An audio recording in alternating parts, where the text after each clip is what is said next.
وہ حسان بن ثابت تھے رضی اللہ تعالیٰ.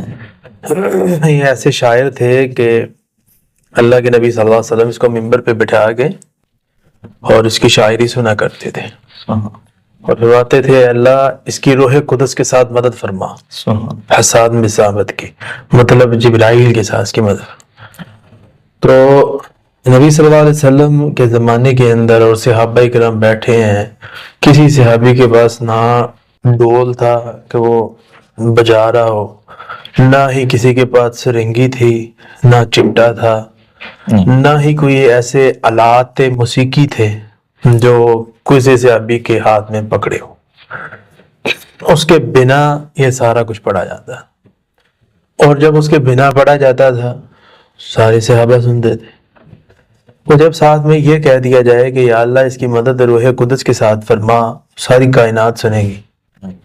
تب سے حسان